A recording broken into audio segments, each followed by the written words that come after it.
And there's me embarrassing myself. But now it's time to talk to Adam Gibbs. Hello, Adam. Very nice to meet you. Hello, how are you? I'm good.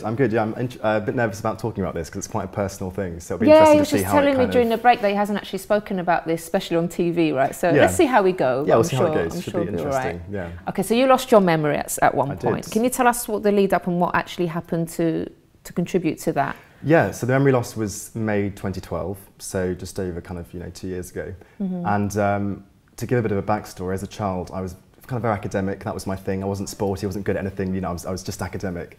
And at play school, I wanted to learn to write, not play with blocks. I went to a kind of early school. I was meant to be kind of quite a gifted kid. So my thing was my cognitive ability, which meant a lot to me.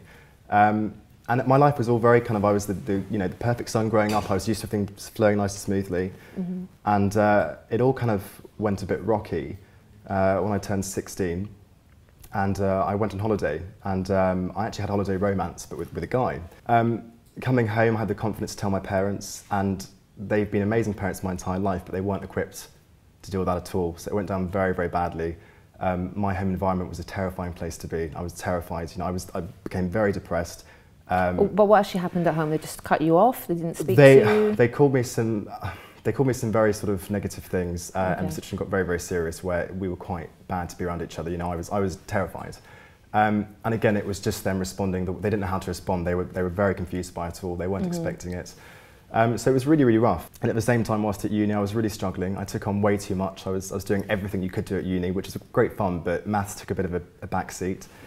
Were you feeling stress building up at this point? I was really stressed because there was a stress of telling my parents about coming out again. There was a stress of uni building up. So I told my parents again. Obviously, it went down very, very badly, but I timed it when they were going away for a while, so time to think about it. I then, shortly afterwards, couldn't deal with uni, and I realised I wanted to be a presenter actually, because I loved speaking to crowds and people, like yourself. So I realised this is what I want to do. So I made the choice to leave university early. Now that was something that I'd worked my entire life for, and it was a huge shock even to me making that decision, because suddenly everything was thrown up in the air. Perfect academic life, everything was on track, and suddenly it was completely thrown in the air. At the same time, by leaving university, I had to come back home to an environment where my parents still were not yet adapted. And I was in the car and everything was going through my head and I was freaking out. Suddenly I just passed out and fainted. Came to with absolutely no memory at all. Of anything? Nothing at all? So, and it's really hard to explain, because if you imagine being in a body swap with someone and you know nothing about their life, you don't know what they do, who they know, and that's where I was. I was in a car with a stranger. I thought I was being kidnapped. I said, let me out of the car. I was terrified, I didn't know what was going on.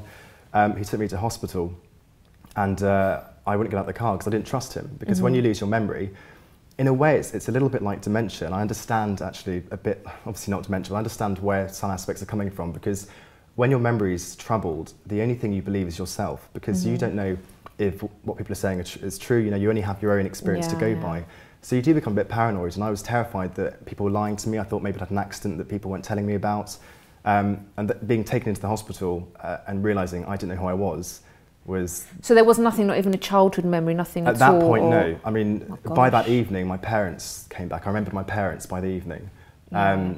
But that was it for a long, long time. And it was a difficult journey adapting to it. How long was that going on for, like that you couldn't So remembering nothing was 6 months. I was told, it might come back the next day. A month into it, I had to accept this might never come back, and I still don't know if everything's come back, but it was a really tough 6 months.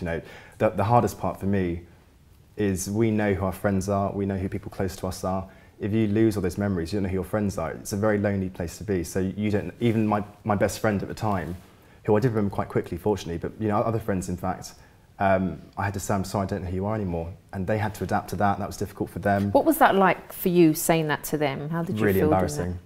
Really embarrassing and just terrifying, because people think, was I not a good enough friend? Were you destroying our friendship? And you have to say, no, it's not personal. Even, my closest friends. You can remember your parents anyway. No, exactly. So and you say it's not personal. And my friends did deal with it very well. And I think this kind of thing definitely it sort of helps you see who the close friends are, the patient ones who deal with it.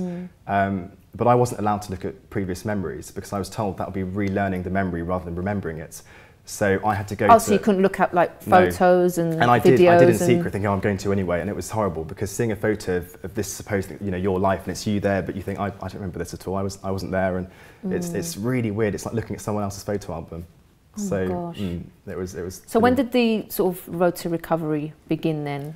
That you really felt so like we got getting back it got somewhere? about 6 months in, and I'd accepted it wasn't going to come back. And then I looked at the kind of... Oh, so you actually thought that your memory was never going to come back? I thought that was it. And, you know, it was embarrassing for me because having prided myself on being relatively academic, forgetting everything in society and who everyone was and how everything works was really embarrassing, mainly. So does it mean you actually lose sort of the skills that you had as well? Like, or is it things that were naturally there?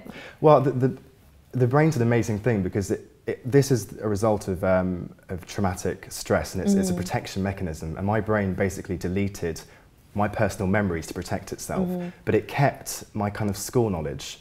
So I was able to still do a bit of French and maths, but in terms of personal memories, it selectively wiped all of those. So it's almost an amazing thing it did, but it's not very practical. So I saw a colour green, which reminded me of Kermit the Frog, and that was the first memory I had of Kermit the Frog. And then suddenly, over time, that's a strange thing to remember. And suddenly things started coming back. But in terms of kind of my life now, it's made it quite tricky because I've chosen a career in presenting. And there was a stage when I was terrified to leave the house because I didn't know who anyone was at all.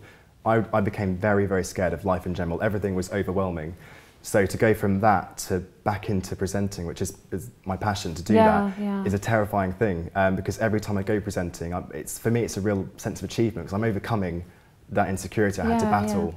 You know, it's a big journey for me, and to be able to do it. What pushed you to do that? Because to be standing in front of people anyway is quite a scary thing. But then not to have memories or even the practice, the skills that you had, the experience that you had before, even though it was there somewhere, but you didn't have it anymore, according to you. What made you do it still? Well, funnily enough, about 2 or 3 weeks after it happened, my mum said, you have a presenting job booked. And I said, what? Am I a presenter? I didn't know this. This is the point where I'm scared to leave the house. So I thought I can either mope for the rest of my life, or I can really, you know, step up here and try and conquer this.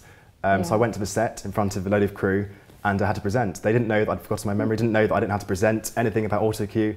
So it was terrifying, but I did that, and I thought, you know, I can do this now. That's how you did it. It was really scary, but having done that was the best thing ever because it got me back on a positive streak, and it makes you realise the importance of our character in our life is made up of all these events in our life, and when you lose them, you realise the importance of each of those events, the bad and good ones that shape who we are. So to lose them, the silver lining is realising how precious every single thing you do and every moment, you know, good and bad is. So I cherish every single moment as a result of this happening.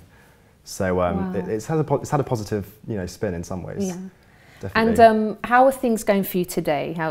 Really well. Have you had some memories back, or? I still don't know what I'm missing because obviously you don't know until it comes back, and I find that I'm missing things. Sorry, that was a silly thing, wasn't it? No, not at all. I find I'm missing things occasionally that come up. You think I didn't realise that happened, or you know, so you realise it's not all back. Yeah. And at the moment, I still do have memory lapses every now and then, about once every 1 or 2 weeks.